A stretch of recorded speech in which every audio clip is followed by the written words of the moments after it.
Salam, terima kasih DJ Nas. Moh ke Pahang katanya. Syafiqah tak sabar lagi untuk menyaksikan sambutan Hari Malaysia 2023 di sana nanti. Baik, seperti yang DJ Nas telah pun sebutkan, kita akan berbincang berkaitan dengan aspirasi silang budaya Indonesia-Malaysia 2023 yang bakal berlangsung di Rumah Pena Kuala Lumpur.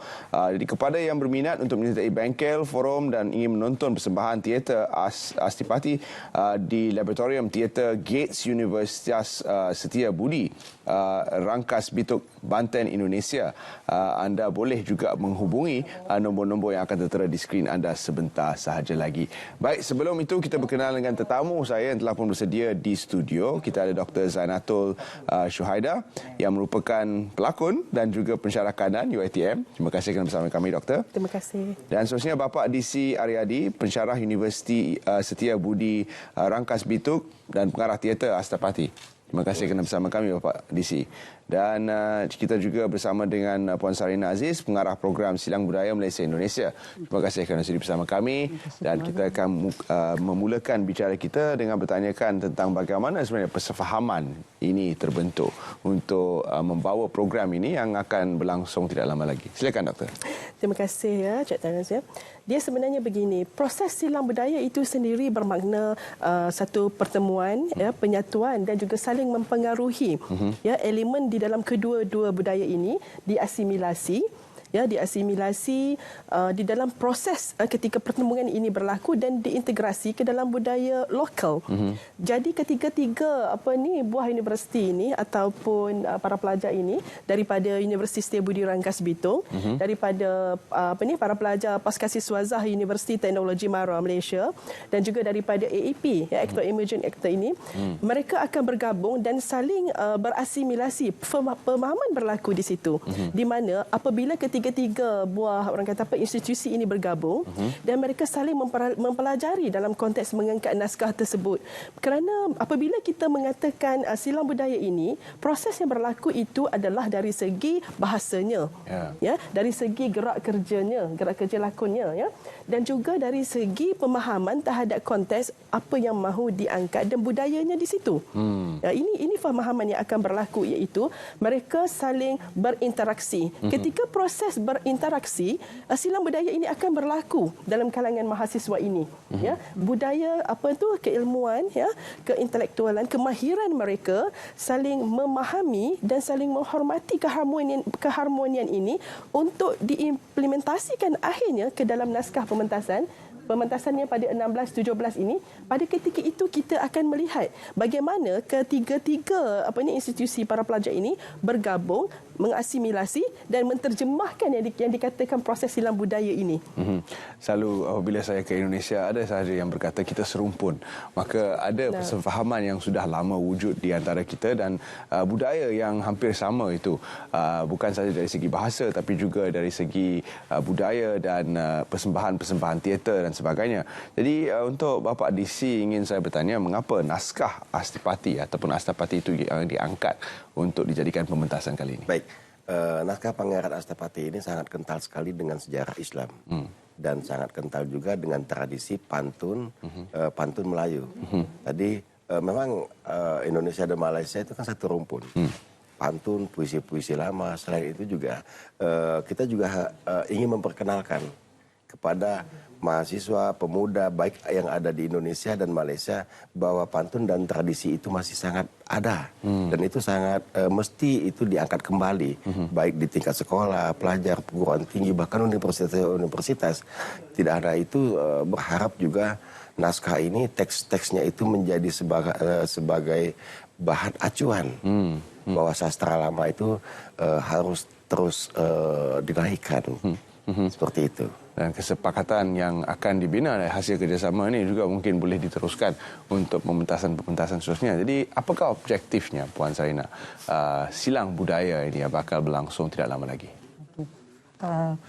Pada dasarnya objektif kami adalah mengukuhkan silaturahim di antara kedua negara, which is Indonesia dan Malaysia.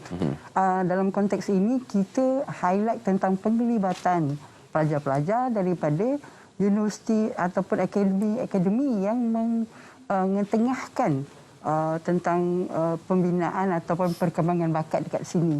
which is macam yang Dr. Aida sebut tadi tu. Di Malaysia sendiri, kita mengetengahkan actors daripada Actors Emergence Project. Ada Aswara, ada dari UiTM sendiri yang akan terlibat. Jadi objektif kita itulah masing-masing berlaku perkongsian budaya dan apabila mereka di sini, mereka mengharmonikan budaya di antara dua negara. Itu objektif kami. Doktor, apakah impak program seumpama ini kepada mahasiswa-mahasiswi yang terlibat? Baiklah, contohlah seperti mahasiswa yang saya bawa daripada UiTM ini, mereka adalah datang daripada Kolej Pengajian Seni Kreatif, di mana kita ada para pelajar daripada muzik, seni reka dan juga liberal art. Apabila mereka bergabung, mereka menterjemah, sebagai contohlah saya ada seorang pelajar bernama Bazilah, beliau adalah daripada bidang seni reka. Apabila beliau menterjemah dari segi video, editing apa semua, dan kemudian menggabungkan semula dengan budaya lokal di sini, jadi kita akan melihat di situ inilah impak pengetahuan yang beliau boleh kutip dalam proses ini. Proses ini sebenarnya lebih kepada para pelajar. Begitu juga mahasiswa daripada Setia Budi Rangkas Bitung. Apabila bergabung dengan mahasiswa di Malaysia ini, seperti daripada Actor Emergent Project, daripada Aswara, daripada UiTM, apabila mereka bersama duduk berinteraksi, dari situ impak yang mereka akan dapat dalam proses selama 10 hari latihan di sini. Dalam proses ini kami akan melihat, meninjau bagaimana mereka mengintegrasi dalam satu sama lain ke dalam budaya lokal. So, impak kepada mereka itu saya boleh katakan kemahiran, ilmu dan juga fahaman budaya. Itu yang penting kita nak terapkan di sini. Satu ketika dulu Menteri Komunikasi kita Tan Sri Rais Yatim pernah berkata bahawa ingin membukukan sebagai kamus bahasa-bahasa yang digunakan, bahasa Melayu di Malaysia, bahasa Indonesia dan juga bahasa Brunei sebagai contoh, supaya kita memahami perbezaan bahasa dan juga persamaan yang diwujudkan di antara kita. Jadi untuk Bapa DC ingin saya bertanya, apakah sebenarnya persamaan dan juga mungkin perbezaan dari segi kebudayaan yang diamati dalam proses sefahaman yang kita wujudkan ini, apakah yang dapat Bapa DC kongsikan? Okey, jadi ini kebetulan saya dari Universitas Setia Budi Rangkas Bitung membawahi dan sebagai pensyarah ataupun dosen itu di jurusan Pendidikan Bahasa dan Sastra Indonesia. Dan mahasiswa yang saya bawa ini adalah mahasiswa yang sedang mengkaji bahasa-bahasa Melayu, bahasa sastra-sastra Melayu. Jadi saya pikir saya mengajak kawan-kawan ke Malaysia ini, mahasiswa-mahasiswa itu mengenal ternyata bahasa Indonesia dan Malaysia itu tidak ada perbedaan, tidak ada perbedaan yang jauh, hanya dialek dan logat. Perbedaan itu saya pikir tidak ada.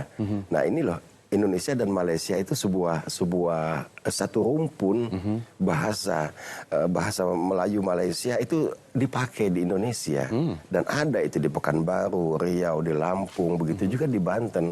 Seperti itu. Oh, ternyata bahasa Malaysia ada di Indonesia. Maka mereka ketika datang ke sini tidak begitu terkejut. Wah iya ya, jadi tidak hanya sekedar nonton film di TV-TV saja, seperti itu. Jadi persamaan itu mereka ketahui secara langsung. Tidak hanya mendengar secara ataupun menonton di TV, berita informasi di media sosial. Oh ternyata ketika mereka datang ke Malaysia, oh iya ya, semuanya sama. Toko-toko juga, warga-warga juga, seperti itu. Dan kita dapat saling faham memahami walaupun menggunakan dialek pertuturan yang berbeza dan mungkin kosakata yang sedikit berbeza, namun kita masih boleh faham satu sama lain, dan itu adalah bukti bahawa persefahaman dan saling budaya itu sudah lama wujud sebenarnya di antara kita. Jadi Puan Sarina, bagaimana untuk orang ramai yang sedang menonton kita berbincang ini untuk terlibat sama dalam proses silang budaya ini dalam pementasan ataupun bengkel-bengkel yang bakal dijayakan? Silakan. Kepada mereka yang ingin menonton atau menyertai forum atau bengkel kita, sila ke social media Tepak Telas. Di situ terdapat banyak informasi berkenaan dengan program. Kita mengalu-alukan semua untuk terlibat. Dalam waktu terdekat ini kita akan membina set yang berasaskan bambu. Juga boleh datang menonton atau nak sama-sama sekali buat pun boleh. dipersilakan. Jadi boleh volunteer lah kiranya. Yes. Boleh volunteer untuk bersama. Terima kasih kita ucapkan Doktor, Bapak DC dan juga Puan Sarina kerana sudi bersama kami dalam Selamat Pagi Malaysia. Kita akan terus ke Sarawak.